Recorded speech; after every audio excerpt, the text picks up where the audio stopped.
Die faset van 'n gesonde kerk waarna ons vandag kyk, is die van diens. 1 Korintiërs 12 sê, in gesonde kerke is daar mense wat dien.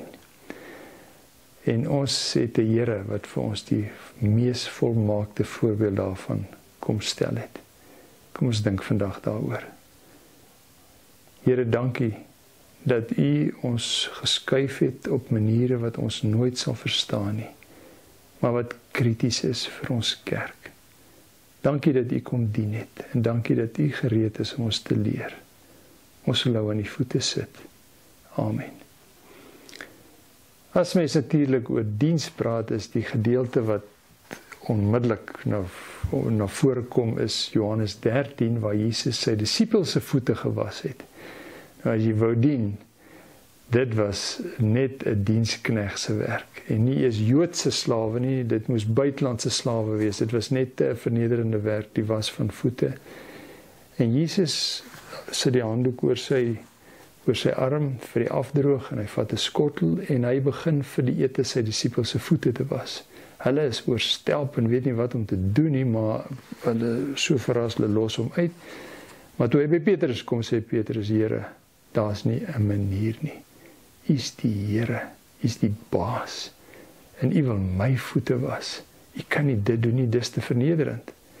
En dan sê Jesus vir hom, jy's reg, ek is julle Here en julle baas, julle leier, en ek leer vir julle wat die basiese houding is van mense wat Christen is, hulle dien.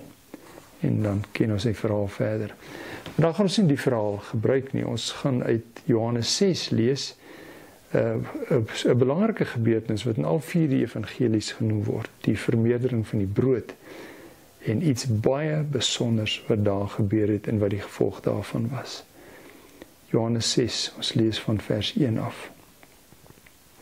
Hierna het Jesus na die oorkant van die see van Galilea toe gegaan, wat ook die see van Tiberias genoem word. 'n Groot klomp mense het agter hom aangekom, omdat hulle die wondertekens gesien het, wat hy aan die siekes gedoen het. Jesus het toe teen die berg opgegaan en met sy disippels daar gaan sit. Die Paasfees van die Jode was naby. Toe Jesus rondkyk en sien dat 'n groot klomp mense na hom toe aankom, sê hy vir Filippus, waar kan ons brood gaan koop, sodat die mense kan eet? Dit het hy gesê, om hom op die proef te stel, want hy het self goed geweet wat hy gaan doen. Filippus antwoord hom toe, 200 mense se dagloon is nie eens genoeg om elkeen van hulle 'n stukkie brood te laat kry nie.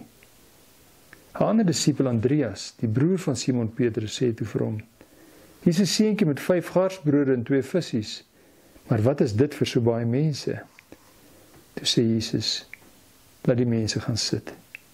Daar was baie gras op daardie plek en die mense het gaan sit. Die mans alleen was omtrent 5000. Daarna het Jesus die brood geneem, God daarvoor gedank en het uitgedeel aan die mense wat daar gesit het, en net so ook soveel van die vis as wat hulle wou hê. Nadat die mense versadig was, sê hy vir sy disippels, maak die stukke bymekaar wat oorgebly het, sodat daar niks verlore gaan nie. Hulle het dit toe bymekaar gemaak. Daar was 12 mandjies vol met die stukke wat van die 5 garsbrode oorgebly het, nadat die mense klaar geëet het. Toe die mense die wondertekens sien wat Jesus gedoen het, het hulle gesê, hy is werklik die profeet, die een wat aan die wêreld toe moes kom. Toe Jesus merk dat hulle met geweld wil koning maak, het hy verder die berg opgegaan. Hy alleen. Tot sover. 'n Dilemma wat deur Jesus self geskep is, sê Filippus, toe hy die mense wat na hom wil kom luister, wil kos gee. Nou ja, hy het hulle kos gegee na hulle gees, maar hy wil ook na hulle liggaam vir hulle kos gee. En hy het dit vooraf besluit en reeds geweet hoe hy dit gaan doen, maar toe sommer 'n bietjie tong in die kies vir Filippus gesê, waar gaan ons kos kry vir al hierdie mense? Filippus sê vir die Here, kos gee vir hulle, is nou nie realisties nie, dis onmoontlik. Ek meen, as jy net bietjie sommetjies maak, 200 mense se dagloon, nou ja, as ons sommer net 'n vinnige sommetjie maak na vandag se dagloon, minimumloon, is dit in die orde van R40.000 wat nodig is. Daar's nie 'n manier nie, ons is vissermanne wat van die hand na die mond leef. En die ander hoor ook van die probleem, en Jesus los hulle bietjie, en iemand anders hoor ook van die probleem. En dit is 'n klein seentjie wat sy kos vir die dag saamgebring het.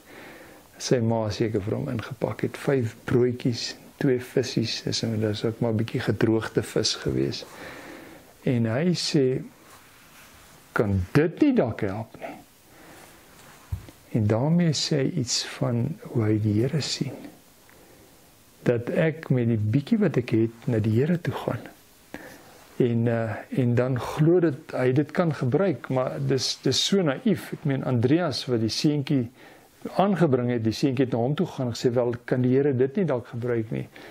Het al gesê, wel, in elk geval, ek noem dit nou maar om die kind nie in die gesig te vat nie, hy wil dit hê, maar ek meen, dit is 'n mors van tyd. En dan vat Jesus daardie stukkie diens, die bietjie wat die kind gebring het, en hy begin daarmee besig raak. En hy omvorm dit. Die mense gaan sit in groepe, 5000 mans alleen en al die ander vrouens, kinders wat by was. En Jesus bid doodgewoon eenvoudig gebed. Vader, dankie vir die kos. En hy begin dit uit te deel en dit hou aan en aan en aan. En uiteindelik het daar 'n klomp oorgebly. Vir die mense was dit wonderlik en so indrukwekkend geweest. Indrukwekkender lyk my as toe Jesus gepraat het met die mense oor die koninkryk en hulle maar 'n bietjie al stadig luister, maar hierdie daad het hulle laat besef, maar hy is die Messias en hulle wil hom op net daar sommer kroon as die koning. En Jesus besef nie, hulle verstaan verkeerd, is ook nog nie regte tyd nie en hy onttrek. Maar daarmee het ons iets gesnap van die krag van diens. Diens is nie dit wat mense doen wat eintlik in die onderpunt van die rangorde van belangrikheid is nie. Hulle dien. Belangrike mense word gedien. Die belangrike mense dien.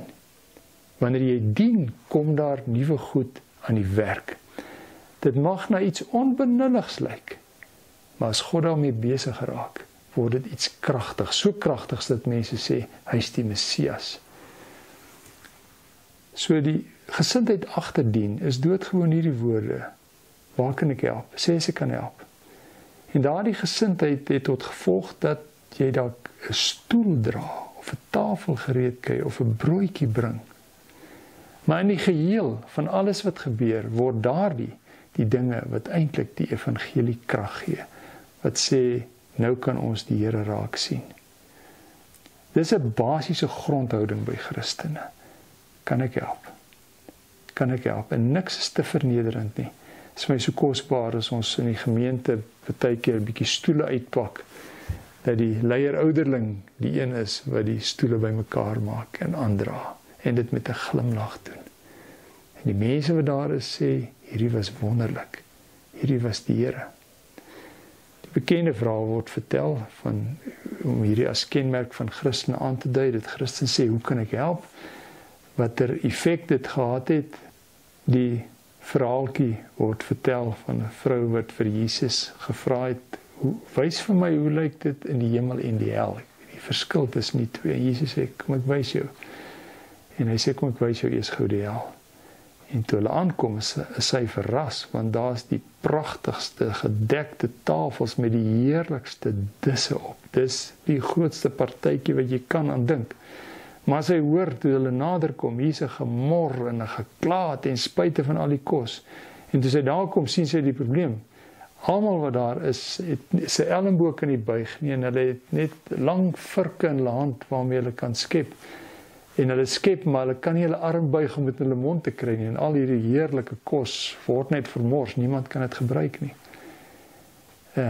En hy sê, kom ek gaan wys hoe lyk dit in die hemel. Kom aangestap, dieselfde disse uitgepak op die tafels, is 'n banket soos jy nie kan glo nie. Maar binne hierdie gebou is daar die grootste vrolikheid en almal lag en geniet dit. So dan kom sien sy hoekom, want hulle het ook arms wat nie kan buig nie, te lang virk, maar hulle vat hulle virk en dan voer hulle die ander mense en hulle gee vir mekaar kos en elkeen het die wonderlikste partytjie. Dis die kenmerk van die kerk. Diens is soos hidroliese krag. Hidroliese krag is kan jy 'n mens wat hierdie geweldige apparaat beheer, 'n reuse trekker met vreeslike swaar goed wat beweeg. En die een wat in beheer van alles is, sit net en hy het goedjies wat hy druk. Lyk of hy omtrent niks doen nie, maar daar gebeur dramatiese kragtige goed. Want dis hidroliese krag. Dis nie jy wat met jou arms die goed oplig nie. Jy aktiveer net die ding en dan sit jy 'n ding aan die gang.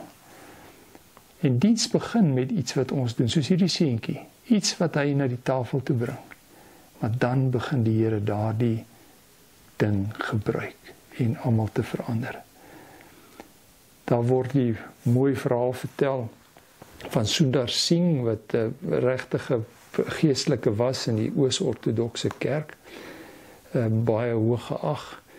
En daar word vertel 'n ware verhaal dat hy en een van sy volgelinge een nag hulle self bevind in 'n gewellige sneeustorm teen 'n berg en hulle verdwaal heeltemal. Hulle het ver om te gaan nog.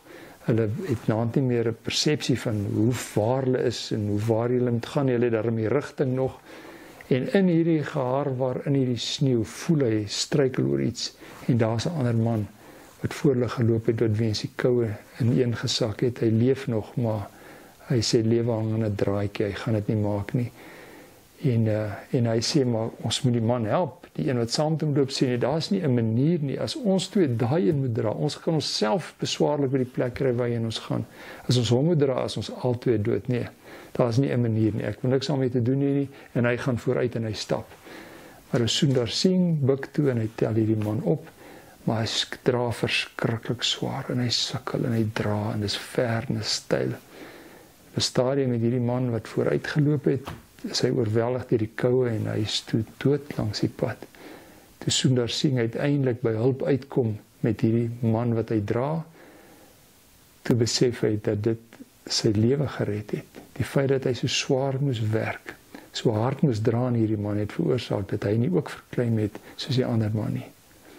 Diens uiteindelik is dit wat ons laat groei. Diens maak ons sterk. Om te dien is 'n voorreg. En om te dien is die kenmerk van die kerk.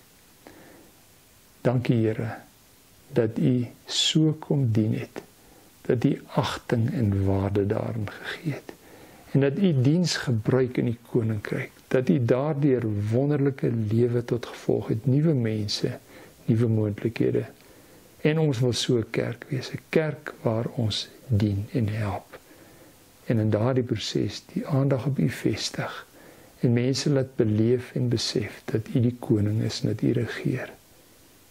Wil U ons help? Ons bid dit in Jesus se naam. Amen.